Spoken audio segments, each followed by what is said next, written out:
rest in peace to Betty White. She was an ally for real. I mean, who was she putting on? Ella Fitzgerald? When she was like, who was that she put on? She was like, yo, you could perform. And then was like, nobody's gonna come to your club. And she was like, or nobody's gonna watch your show. And she was like, I'm gonna let him perform anyway. Betty White. I forgot who it was, but yeah, Betty White. What? Her birthday was just about to come up. Her 100. I think we should just say she made it to 100. That worked. We should just say she made it to 100. She saw what was going to happen in 2022 and said, I'm out, you guys. The same thing that happened the last 5 years. Like if she wanted to get out, she could have got out earlier. She could have got out earlier, but something's happening in 2022. The aliens is coming. The aliens have been supposed to have been coming since. The aliens are here. Yeah, people have been saying aliens been here for a minute. Since the beginning of time. Ezekiel saw the wheel still way up in the middle of the air. Still ain't seen him. Still ain't seen him. You ain't seen an alien? No. Never. I haven't. All right. You ain't been to Bissonnette. There's some aliens on Bissonnette. That's just people. That's just regular people. What you talk about, brother? Regular people. Could be, could not be. All that has not changed. Well, number one, Happy New Year to everybody. But the one thing that hasn't changed about y'all boys is that we're still black and ugly as ever. However, we stay Houston down to the socks. Oh no. It's them again. It's the boys from In My Humble Opinion. All right. We are here once again with another episode, just trying to show the people what's going on in the H-Town area. I'm your host. My name is Avery. That's A_VERII. And you can find me on all socials like that. Or you can find me at Vince McBands. That's also me as well. You can find my brother as Jess Devon on Twitter and also Dr. Douglas on Instagram. You can find us both at My Humble O on all socials. We just want to thank everybody for, paying attention to seeing what we're doing. My brother's put out a wonderful list from the Houston Press with him being the greatest writer of both sides of the Mississippi that I know. High five virtually to you, bro. Oh, thank you. And so far, I don't see a lot of, there's still more lists coming out, but I don't see a lot of people mad at them. So that's good. Well, we'll find out what's happening. We will find out what's happening. And what's happening today is we have a special guest with us today, all right, hailing from that north, okay, Greens Point to be exact, a wise man who stays out of the bullshit and stays on his pivot, okay? His platform on YouTube has grown by leaps and bounds, especially during the lockdown that we had. But also, plus, we're at a mixer for Big Cuz Beats. I'm dropping names again. And we approached Big Ant because he was chilling. Didn't know us from a can of paint. Said he'll do the show. Really lives by high tide raises all ships. He is actually 100. I really enjoy this man's work. I've been a fan. My brother's been a fan. So it was kind of funny to see him over there. I was like, damn, that's Big Ant just chilling. Not even just, hey, nigga, look at me. He was just like, I'm watching the show. So Big Ant of Urban Politicians, ladies and gentlemen. Big Ant of Urban Politicians. Were you about to say politicians? What's good, man? What's good? Appreciate y'all bringing me on. What's happening? How's it going? Can't complain, man. New year, new moves to be made, man. Happy New Year to everybody. 2022, we here. Let's go. How'd you end up bringing in the new year? At the crib. I walked down the street. They was going crazy with the fireworks outside, so I went down the street for a little bit. But man, I ain't want to too much get out there because of the COVID stuff was getting back popping. You know what I'm saying? Yeah, it's starting to ramp back up. You're starting to see people. Some schools are talking about going virtual. Shows is getting shut down. I don't know how bad the shutdown is going to happen. Like, if it's going to happen. I can't see them shutting down the rodeo in South by Southwest again. Nah. But you never know, man. I think my personal opinion, I think the money, they ain't trying to take that type of financial hit again with the economy. So I think they just on some shit now with especially in Texas, but I think the whole country on time where they like, man, that shit got to get all the way down in the bottom for us to really shut it down again, because they looking at it like we can't afford to just be closing shit down. That's, it's a money-driven world, man. So they showed that even in the times of when it was going on, when we probably should have been shut down for real, shit was still going on in certain places. They was like, we ain't finna shut this whole motherfucker down. You know what I'm saying? I don't know one hookah bar that shut down. They were all open during the shutdown. You talk about the hookah bar. I mean, you can look at the NBA, NFL, like those groups at first were shut down. Now it's like the way they moving forward, I'm like, okay, no, nobody's trying to lose money now. They're like, yo, we not doing this bubble thing. We not shutting down. As a matter of fact, if you got your shots, we're not even gonna test you, man. Just get out here and play, dog. So I don't see a shutdown happening again, especially not here in Texas. Nah, not at all. Texas shit. We see what our governor be on. He be on some fucking. Oh man, I think that man. Like, nigga, I can't walk. I don't care if y'all can't breathe. They on some. Hey, if you die, you just a casualty at war, man. That's how this country moved, though. Yeah. They on that term casualty at war is very heavy in the history, man. Our governor just attacked Biden for being too overbearing and draconian on COVID protocols, and then turned around and asked him for FEMA money for COVID relief. I was like, dog, that man's like, yo, I'm doing whatever. It don't matter. It don't matter. When did that happen? That was last year? No. This happened recently. Somebody was just tweeting it out. This man is just submitting this stuff now. And I'm like, yeah, it's wild. Texas look real. You know how we look at Florida? I be forgetting sometimes people look at Texas the same way. I feel like Florida is tripping.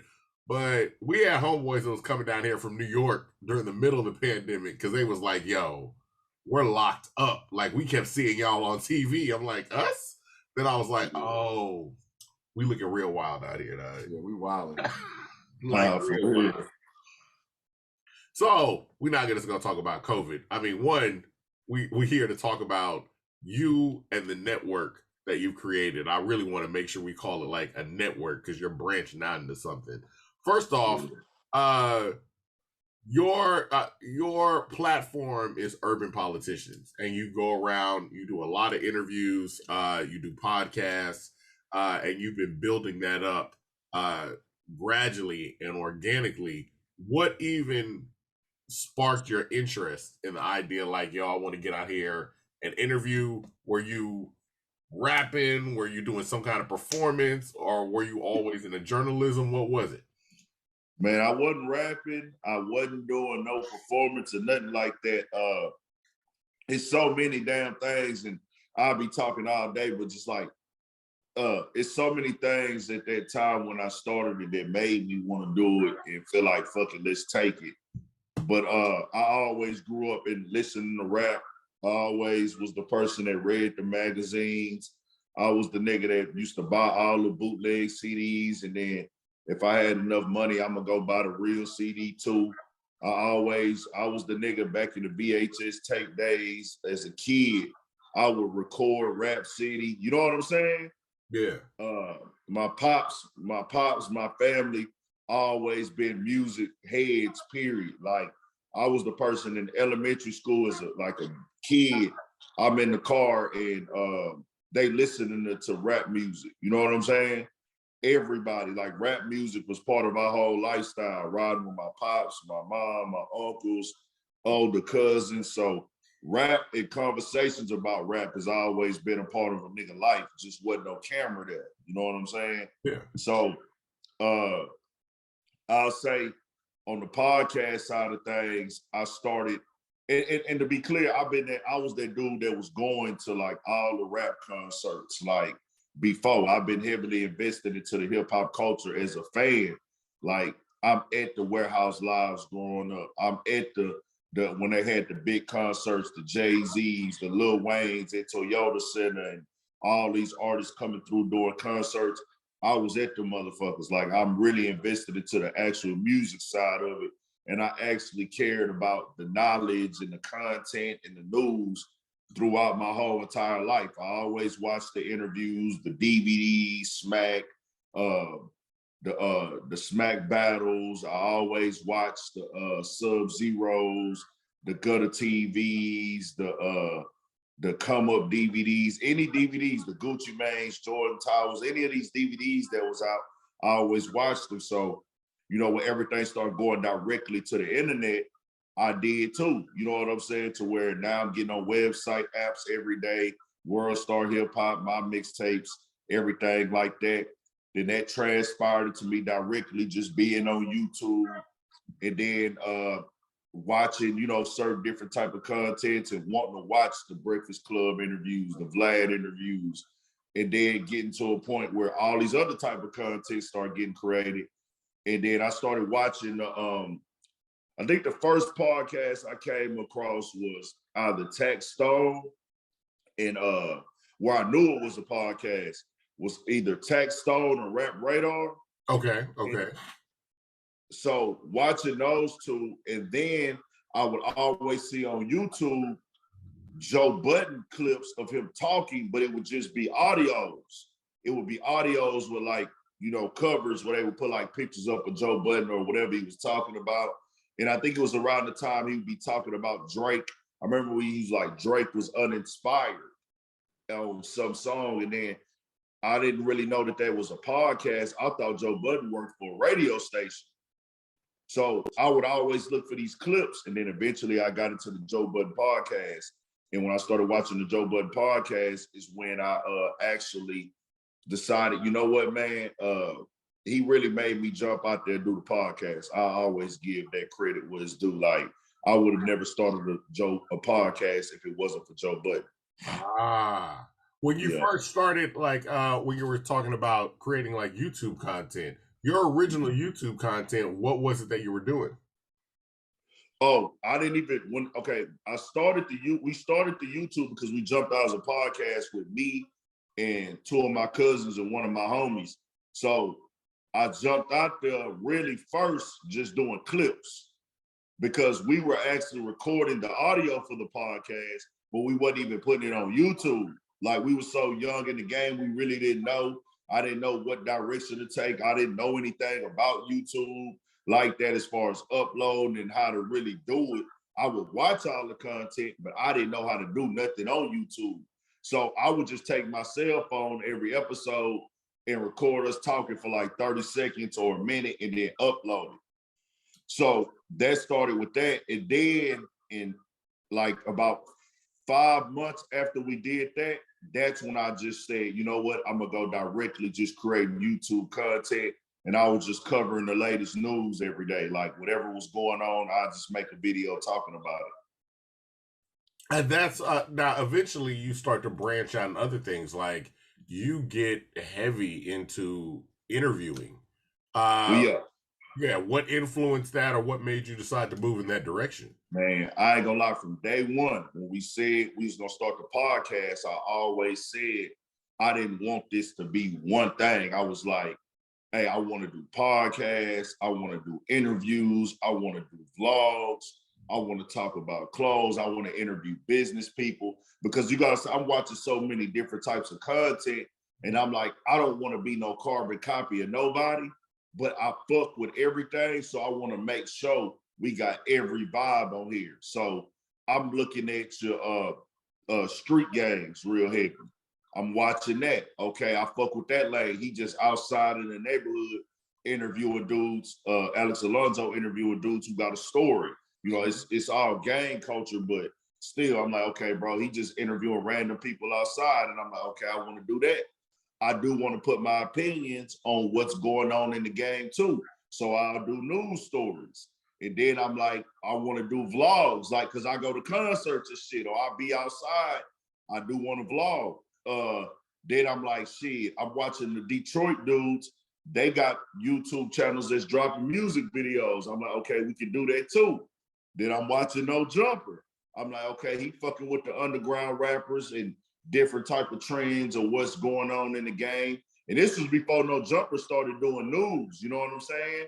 And I'm like, okay, I'm gonna take, I'm just like, I'm gonna put everything in a package. So the interviews was always part of it. You know what I'm saying? I just didn't have them going on at first. And then I was like, I always thought in my mind what Joe Budden has said, make sure you hot enough to where people gonna watch you every week, whether you have a guest or not. Okay. So okay. that's what I had in my mind too in the beginning. Like, hey, we ain't even gonna do nobody on here right now. Let's drop a bunch of videos of ourselves before we start having everybody on. You know what I'm saying? Okay. And then even with that, because once you start to get into podcasting and YouTube, everything you're doing, you're also doing this balance between playing like the numbers game and also being true and confident in what you're doing. One, how do you measure like the success, like what I'm doing is working? And two, when early on did you start to see it? Like when were you like, okay, this is actually working? I ain't gonna lie, man. I had just told myself out the gate because I was like, I got the other part of my motivation come from people like Nipsey Hussle. You feel me? So like listen to Nipsey Hussle talking about owning your own business, having ownership, building a brand, and watching like what Nipsey Hussle did, me listening to Money Man and things like that, and then listening to the Mozzie interviews talking about his struggle and just becoming better in life as a person as far as being able to provide for himself. I was like, man, I gotta look at my shit like these niggas. You know what I'm saying? Like, I'm like, I need something that I want to do. I'm waking up every day doing shit that I don't want to do for a living, or I done had jobs where I don't want to work this job. I don't want to be told what to do every day. So when I jumped out there, I told myself it's gonna be all this or nothing. Like it's gotta be something because I've always loved rap. I always fucked with the culture. I always loved the culture. I gotta make sure, why am I not making money off the culture that I love? You see what I'm saying? Yeah. So when I jumped out there, it was like no timetable for it. So whether it was working or not, man, because when I first started, my first videos was getting 10 views. Yeah. I was getting 10 views, 12 views, 13 views, 4 views, 20 views. And I just like, man, if I keep dropping, somebody gonna take notice. And I think probably about 2 months in, I had one video do like 40,000 views. And I was like, all right, let me just keep it going. I said, if I can do it one time, I can do it twice. And then I think it took forever to get another video that did good. You know what I'm saying? But I just been keep on dropping, and I'm still like, people look at me like, okay, nigga, you got 80K or 79, about to hit 80K. You done made it, you doing your shit. But I really don't look at it like that because my goals are so big. That's the reason I'm so humble. Like, I'm gonna be humble regardless, but it's like, I'm not satisfied with this. This wasn't the goal. You know what I'm saying?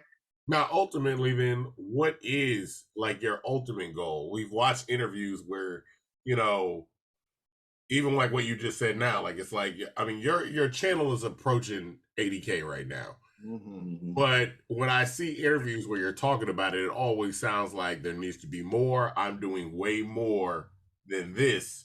What is the ultimate plan that you want to turn Urban Politicians TV into? A lifestyle. Like, I want to be an all-around lifestyle conglomerate, different type of personalities. You know what I'm saying? I want to go big as possible. I'm not just in it to put money into my pocket. Of course, money is the motivation. I'm not gonna come on here with all that bullshit and act like I don't give a fuck about money. I do. You know what I'm saying? You need money to survive. I want to get paper, but I'm not just focused on putting paper in my pocket. I want it to be some cool shit. I want it to have an impact. When I walk in the room, I don't want people to look at me as a blogger or this or that. I just want you to look at me as a brain. You know what I'm saying? When they say like Urban Politicians, big ant, like how they do, like, okay, you look at Joe Budden. People call, you know, he is a podcaster, but do they call Joe Budden a podcaster? They just say Joe Budden. Yeah. Or Charlemagne. They don't call Charlemagne a blogger or a radio guy. They're like, you do too much to be categorized as one thing. You know what I'm saying? that's the ultimate goal, where the Urban Politicians is the brand, but I want the brand to really be a lifestyle. You know, we rocking with music, we part of hip hop culture, we part of culture, period. Just lifestyle and all that. We gonna have all type of shit going on, you know. Everything gonna go, like hoodies, t-shirts, cups, lighters, socks, sandals, like it's all that, a whole brand. That's the ultimate goal. Now, I also noticed too, where it's like when you first started out, and this is kind of a testament to the reach that you're trying to get. You were interviewing a lot of Houston artists, but you also didn't limit yourself. You started like I saw you start traveling to other cities to interview, and not saying I'm gonna go to this other city and I'm gonna try to find the biggest name I can find. Literally going to the other cities and being like, "Show me who your underground is, and I'm gonna highlight them." What were your thoughts about expanding out into other regions, and what were you thinking as you're going into these regions, like the artists and things like that you want to get? Man, really personally, I really didn't give a shit about like who was the most popular. I still don't. It's about who really working to me, because like I don't have access or ways to reach out to the biggest artists. You know what I'm saying? Like this a game that's based on numbers. It ain't based on, and I learned that more and more as time went on. Even now, I'm still learning that this game, now I know more than ever, but like at first I didn't know this game ain't based on how real you is. It ain't based on like your resume. It ain't based on do you have good conversations or not. It's about your numbers, it's about your relationships, and it's about do they see it as worth their time. So you know in your mind, you want to go out and interview the biggest nigga because you feel like, hey man, my brand is worth it. I'm working hard, I'm doing this and I'm doing that. But they don't see all of that. Yeah, yeah. So you got to go with what's in front of you. And even in Houston, like I had a hard time trying to interview a lot of these Houston artists, man. Like that shit rough as fuck. Like you got to think like a lot of people in Houston, you know what type of city this is, man. People don't, you know, everybody kind of think they're a star sometime, but they feel like they above this. Or they don't feel like, you know, hey man, you ain't worth it, nigga. You ain't made it. What I need to tap into you for? People respect the results and not the grind. You know what I'm saying? Mm-hmm. Like you got to be presenting those results. So that's another reason I branched out. I didn't want to be a local. I didn't want to be only Houston because I feel like that'll hurt you in the long run. Yeah, it'll draw Houston into you and help you grow locally very fast. But I'm like, shit, I fuck with California shit. I fuck with New York shit. I fuck with Florida shit. I fuck with Georgia shit. I fuck with Detroit, Midwest. I'm gonna grab Houston because I live here and this is what I represent and this is where I'm from. But I'm gonna go get this other shit too. So that's why I just went into them cities like, hey man, I go to Detroit, fuck it. Yeah. I go to Atlanta, fuck it. I go to New Orleans. I go to Mobile, Alabama. I go to LA. I go to Miami, you know, or somewhere or somewhere in Broward County because I'm like, shit, my nigga, you got to get out here and take a risk when you coming out the mud. You know what I'm saying? Mm-hmm. Absolutely, absolutely. But I mean, it's definitely paid off because I mean, you see your page building up. I mean, what was that like? Watching the progression, going from and we're gonna go deeper into the numbers because when one of the things I noticed when we was outside talking was you're very cognizant of the numbers and everything that goes into it. Even when we're talking about other podcasters and things like that, you're trying to like you're looking at timing, you're looking at length of video, you're looking at how often you're putting out all that kind of stuff.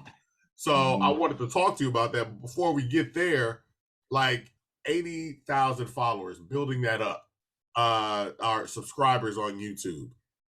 When you started to see the growth, initially, what were your feelings? Like when you got to, for people that don't know, you got to get what, 10,000 first in order, like that's the first milestone on YouTube. No, the first milestone is 1,000. 1,000. 4,000 watch hours. That's when you get monetized. Okay. Okay. So I hit that first 1,000. It took a while. I seen it coming. I was trying to figure out, I knew I was gonna keep dropping content every day. I knew that was gonna be the key to this shit. It's consistency. And I want motherfuckers to know, like, I'm not here based off of talent. I'm not here off of the best spokesman or being right and wrong. I'm here off consistency. My consistency got me here. Just every day releasing content and not paying attention to exactly, not focusing everything on the numbers. Like, hey man, I'm a swing. If I make a base hit, that's cool. If I strike out, we coming back again and trying to forget that motherfucking strikeout. So I got to that 1,000 and that felt good. And then it was the 4,000 watch hours that I think took longer to get, because you have to have 4,000 hours of watch time too. So when I finally got that, I instantly was thinking like, okay, it's gonna be money involved, But around this time, this is when like YouTube started putting out there, you start seeing different YouTubers like going crazy. I think a couple of them tried to end their life, or maybe did, because YouTube took the monetization away and shit like that. So I'm like, damn, they just fucked up the money. So I'm like, fuck, that was my goal, was to go as hard as I can to get this motherfucking money off this shit. Like, they just took the money away. So I was hearing people, like, I specifically remember No Jumper saying he was getting $40,000 a month off of YouTube at one point at that time. And then when they did the new rules and shit, they cut the shit and they cut the ads down. And he said he dropped to 4,000 a month. Damn. So he was making 40K a month, which is, bro, you making 40,000 a month, you living life. And you just doing interviews and shit. You looking there like, I figured this shit out. It can't get nowhere but better. But then YouTube come through with a whole new play and say, oh, now you only making 4,000 a month. So I was listening to that. I'm like, damn, bro, like, what the fuck? But I said, you know what? I got to keep going, because I don't know how this shit really gonna pay it out. And that's when I start telling myself even more than I already did. Like, hey, nigga, you can't be focused on this money. You can't focus on the money right now. You just got to make the sacrifices. You got to keep sacrificing. So I just kept dropping. First, I had like one dude who was seriously tapped in, and he would always come comment, ask questions, and he still be watching to this day. Dude by the name of James Hudson, dog. He was the only motherfucker on the comments. And he was just like, every day, man, when you dropping another one, man? Come on, keep them coming. So I'm damn near really making videos just for that motherfucker. To be honest, so I'm just like, fuck it, let's keep it going. And then you start hearing more and more. People wasn't fucking with me at first. I'm starting to do more interviews. People that I grew up with or around or from the neighborhood, I'm asking them niggas, man, let's do an interview. They giving me the runaround. They don't want to fuck with me for real. And then I was like, I went way to the south side and did an interview. Next thing I know, a couple motherfuckers started, man, they seen that shit and they was like, man, this nigga went way to the south and did an interview with somebody in South Park. Man, they had to take it a little bit serious. So that worked out. And then I'm starting to work more and more, man. And then also another person that helped me keep going, Money Man. I had actually just me having a real love for the game, man. I feel like the universe knew that I'm not perfect, but my energy was good. I had actually went to Trey Day that year of 2018, and I'm a big Money Man fan. I'm always jamming his music, so I knew he was gonna be there. I went up there and I had my cell phone with me, and I'm like, man, I'm gonna use this cell phone and just see, maybe I can get him to talk on here for a little bit. You know what I'm saying? Yeah. And I went there and I had my lighters, because I'm thinking to myself, like, hey man, maybe I could give this nigga a lighter. And I know he a smoker. You know, he smoked big weed. I'm like, fuck it. He might see the brand on the lighter and motherfucking see what it is. So I took a bag of lighters up there, and I couldn't get to him because it was too big of a crowd. But one of his security, his bodyguards / homies, he seen I was trying to get to him. He was like, what's up, man? You trying to give him something? And I was like, yeah, man. He was like, I handed him, I said, man, give him some of these lighters, man. Like, this is my YouTube channel, this is what I do and shit like that. And he was like, I bet, man, I'm gonna make sure he get it. A little bit after that, I seen that the guy had passed away. The same guy I gave those lighters to. He had passed away, and Money Man had gave him a, RIP. And I was like, man, I was like, damn, I seen it. And I put it on Twitter. I was like, man, rest in peace, BC Swole, man, real humble dude. I didn't know him, but I just knew he was humble for what he had did. You know what I'm saying? Mm-hmm. And Money Man had ended up retweeting it. And then a little bit after that, I tweeted out, man, Money Man need to give a nigga some watch hours on my YouTube channel. I be giving his YouTube channel all these watch hours because I be listening to the nigga music. Yeah. And he saw that shit, retweeted it, and came and followed my other Instagram page that only had 190 something Instagram followers. So you got to think, this early for me. I'm just starting to do this shit. Mm-hmm. I'm like 6 months in. The rapper I listen to every day come and follow an Instagram page that I got. They got 200 Instagram followers. So that was already like a sign. You know what I'm saying? Yeah. Like, keep it going.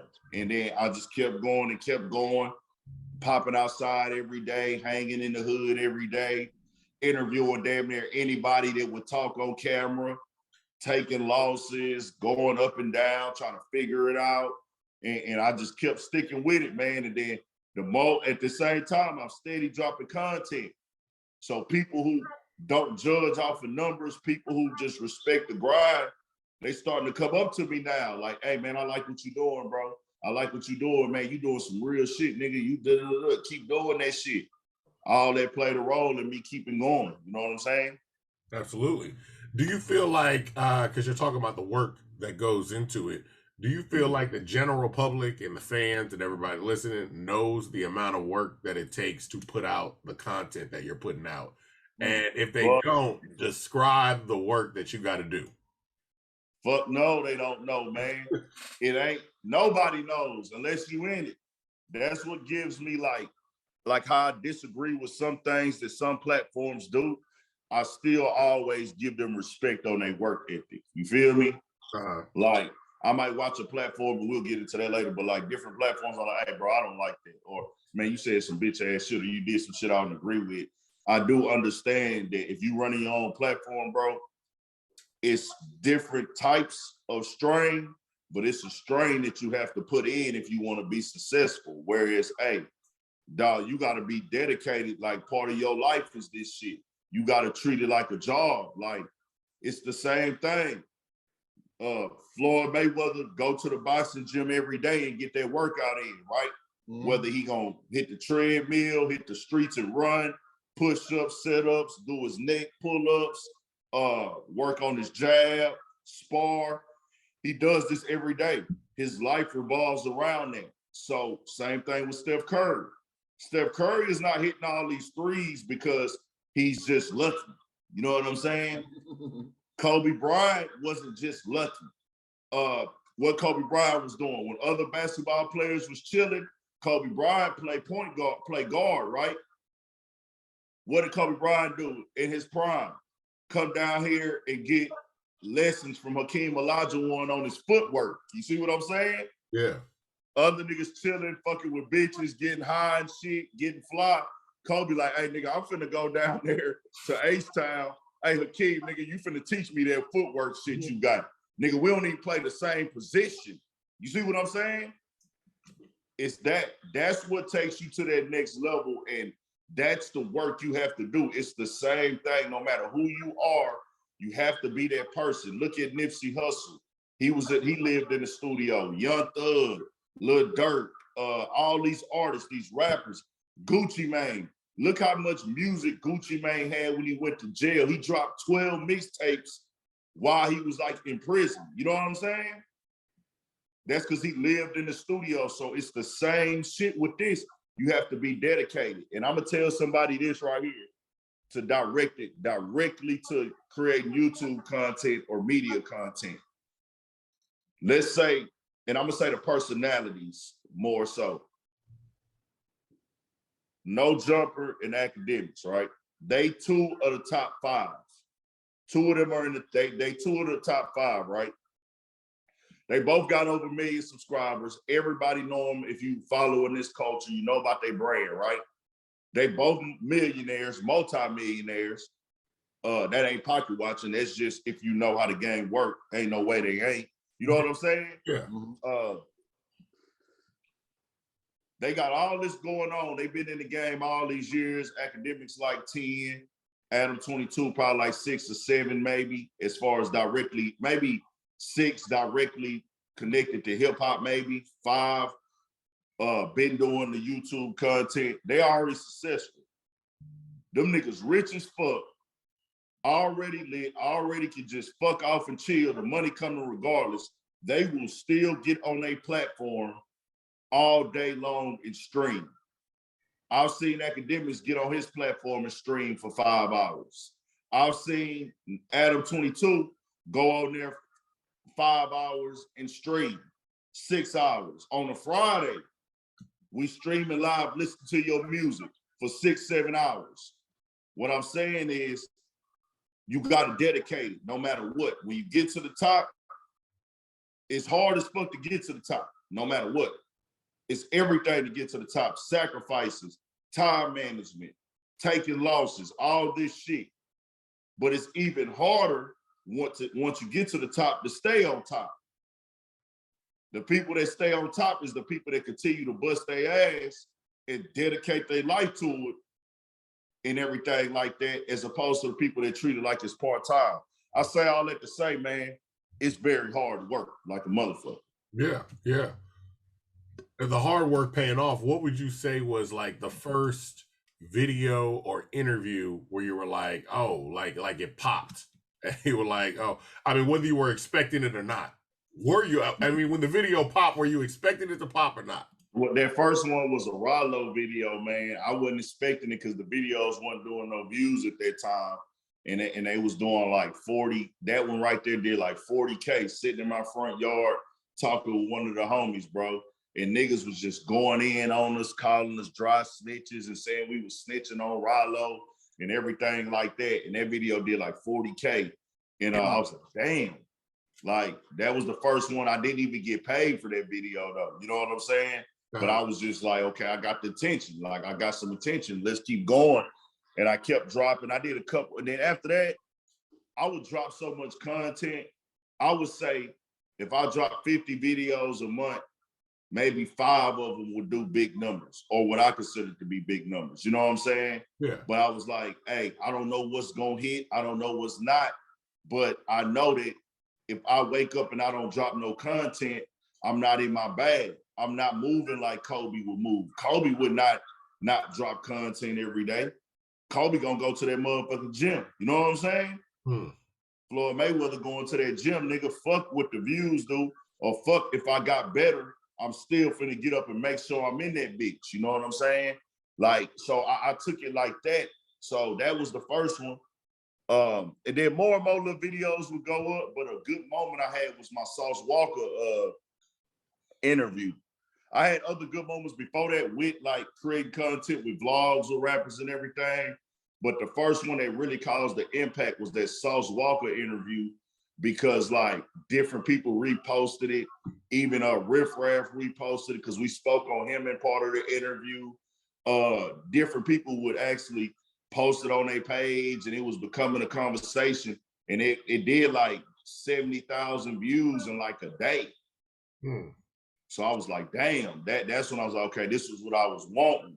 But things didn't go up from there after that like I thought they would. I thought they like, man, when I finally do a big interview, more motherfuckers is gonna start hitting me up for interviews, but it didn't really work like that. And I was like, all right, but we still gonna keep working though. You know what I'm saying? Yeah, I'm about to say, what's it like? Because that's kind of what I was going to get into. You hear a lot of people that create content online where they're like, the success kind of comes in waves. Like something big will happen, and then it'll all get drugged back out, and you right back, and then it comes back, and it's more. So yeah, how is it navigating those waves, and what was it like first experiencing it? Like you get 40,000, and you're like, yeah, we about to go, and then the next day, views might just be back down to normal, and then you gotta wait. 100%. That's how it work, man. Like some people, they up there and they stay up there. They keep it moving, and they already established. But I do understand now more than ever. Even when I had my moment, I had a moment this year.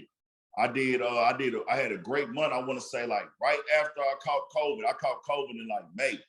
And then right after that, I had a big ass spike, man. And I went crazy. Like I'm talking about the channel was booming. Like every video I was dropping because it was like 4 things going on at one time.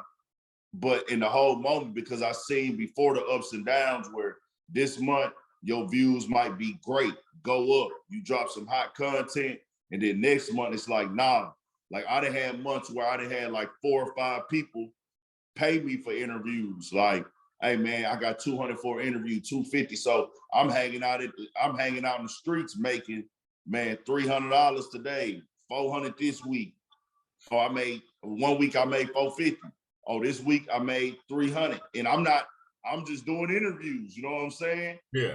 Or whatever, or doing vlogs. And then I get a cool little YouTube check. Then I'm selling hoodies at one time. So I got hoodies rolling, I got interviews rolling, and I got a YouTube check in 1 month. And I'm like, okay, I got some thousands this month, like on some cool shit. And then the next month, it don't go the same way. You know what I'm saying? And everybody grind is different. Like some people got more of a promo platform where they always eating big bags and everything like that. And they always get YouTube checks and all that too.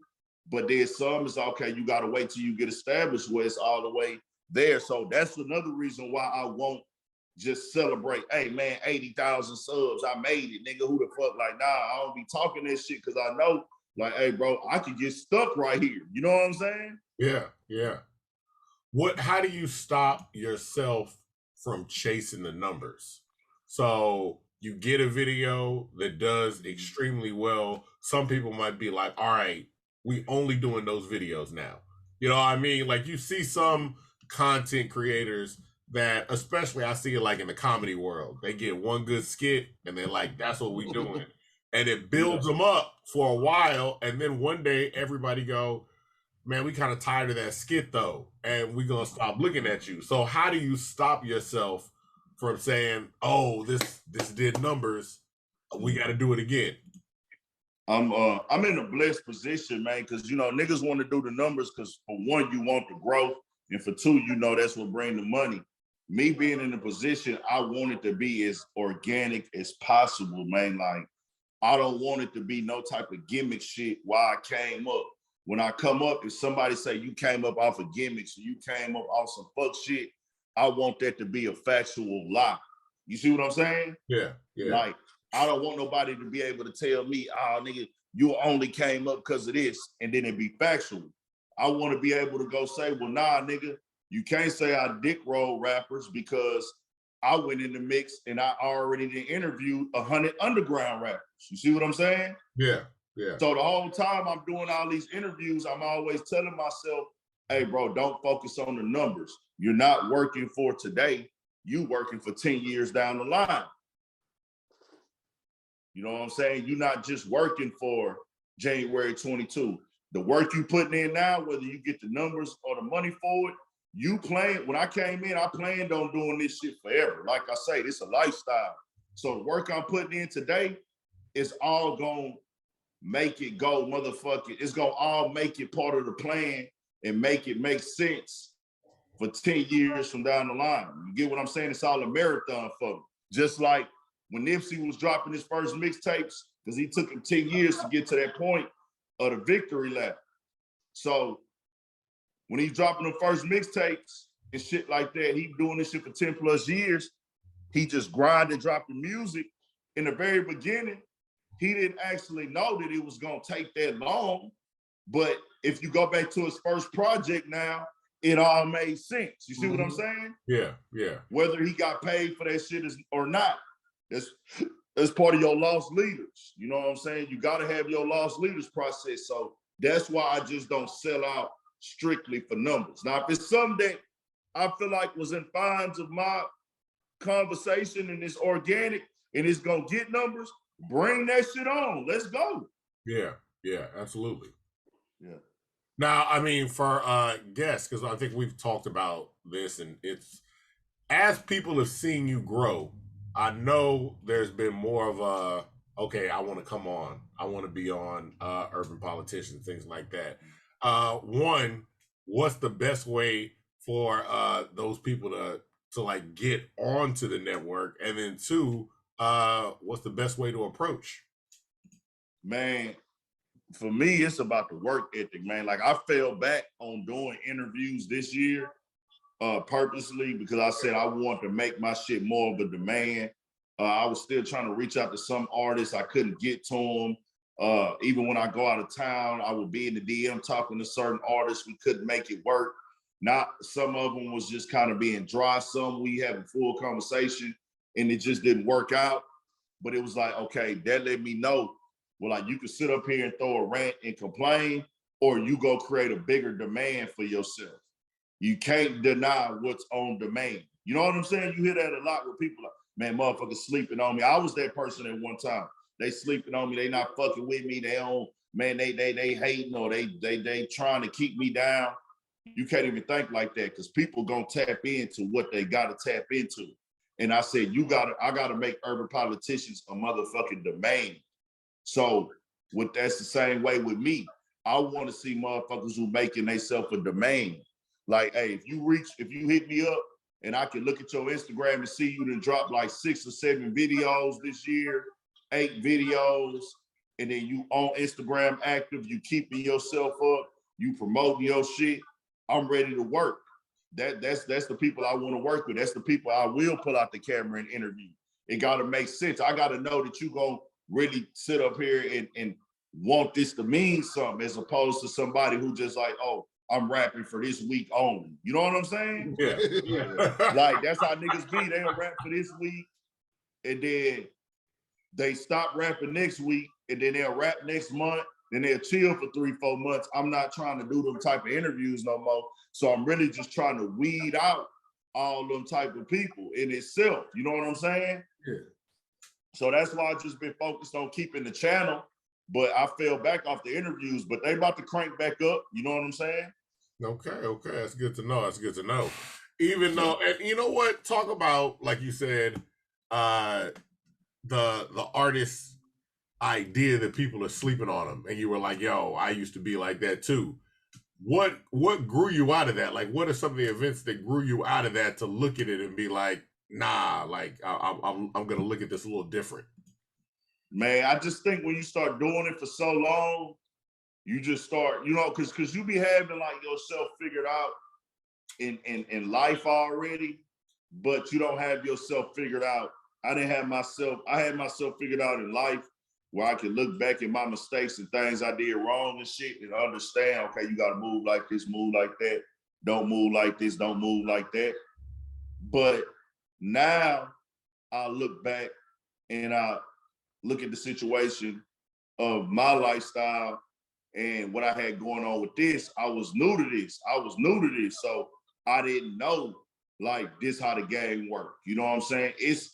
It's big motherfucking names who get turned down for interviews. You know what I'm saying? Yeah. It ain't just you. It ain't always personal all the time. And then you start realizing even more and more now, this game is based off of clout. Like I said earlier, it's not about if you a real nigga. All those things are pluses, but nobody cares about if you a real nigga. Nobody cared that, hey, Ant, you did 7 interviews in one night. That don't mean shit to them niggas.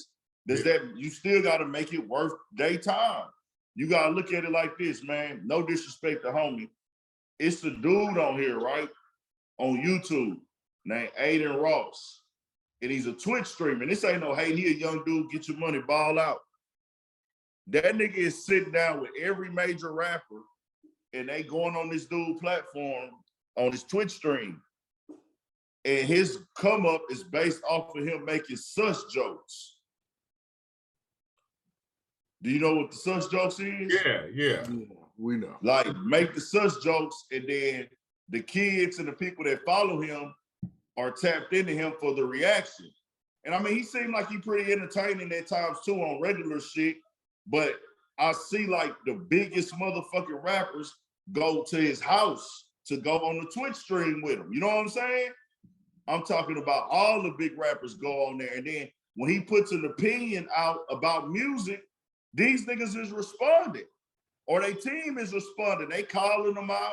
They mad at him because he said something wrong. And I'm like, bro, this is a little, I don't know exactly what his background is, but I'm like, bro, this dude really not even in this shit like that. But because of the platform is so big, he is. Yeah. They would never go sit down. They would never go sit down with somebody who says gay stuff on their platform. Mm-mm. You see what I'm saying?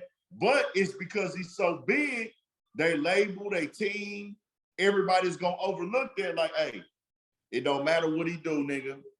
You finna go sit down and talk to this nigga because it make business sense. You see what I'm saying? Yeah.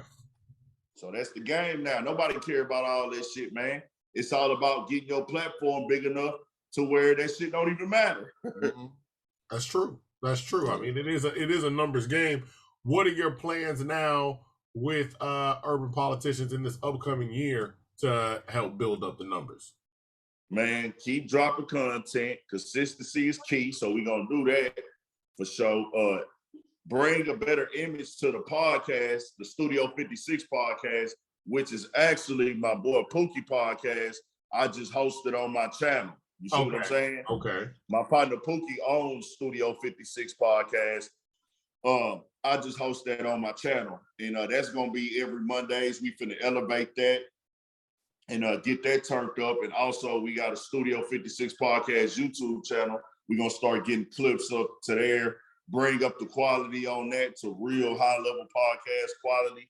We got the equipment, we just got to get the time ready. So that's a big thing I'm working on.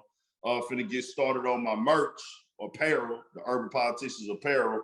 I'm actually gonna have a drop coming pretty soon for the end of the winter and shit like that. So get that rolling out. Travel mode.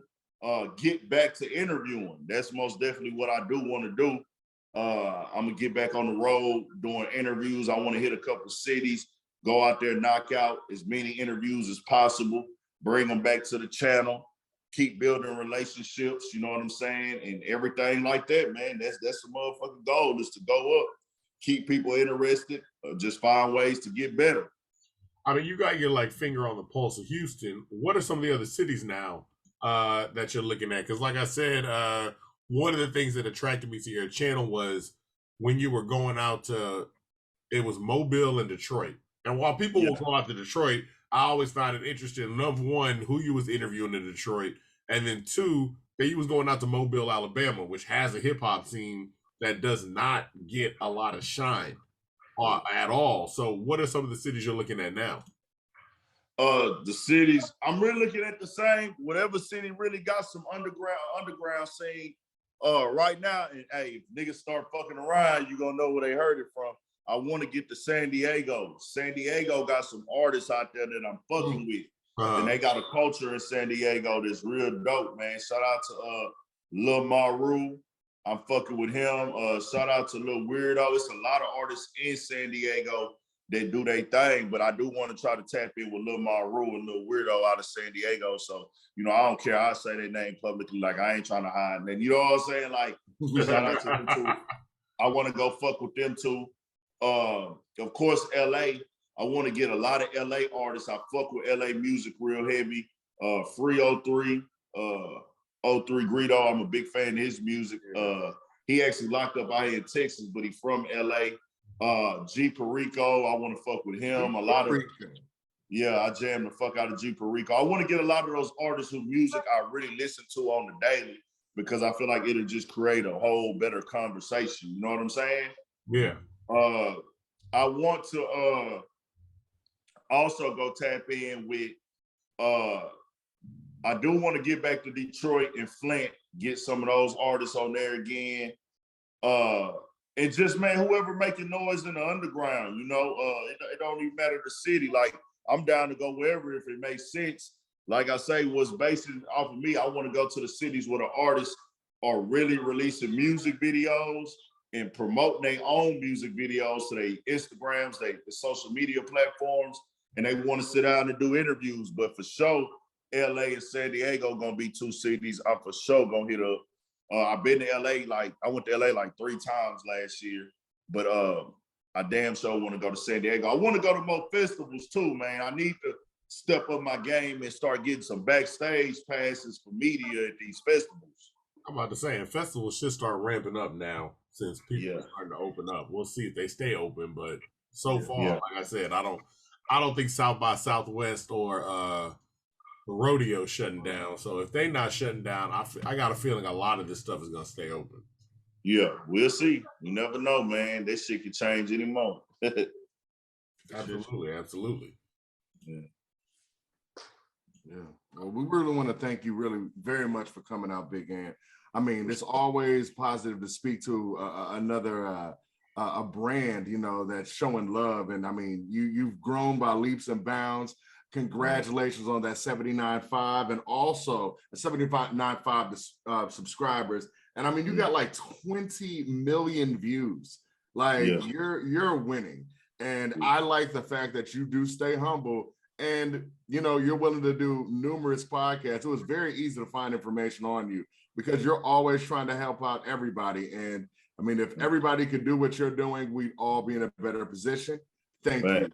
Once again, man, you know, you could, where can we find you again? Can you say all your social on my Instagram, Urban Politicians _ Big Ant. That's the Instagram. That's my personal main Instagram, Urban Politicians _ Big Ant. My other backup Instagram, the little media page, Urban Politicians TV. Hit me on either one of those. And that's how you can really find me. Or go in the YouTube comments on the video or wherever and comments. Most of the time I see it. Or go to the community thing on YouTube where the pictures be. Go comment on one of those. You know what I'm saying? My email, which I got to get better on checking that. urbanpoliticians56@gmail.com. So you can tap in on all of those, man. That's what's up. That's what's up. Thank you very much once again. This has been Avery, like a very nice guy, and also my brother Just Devon. And we are, in my humble opinion, oh my goodness, once again, humbly yours. For sure. Appreciate it, man. My humble opinion. H-Town, it's too sweet. H-Town's too sweet. Sure.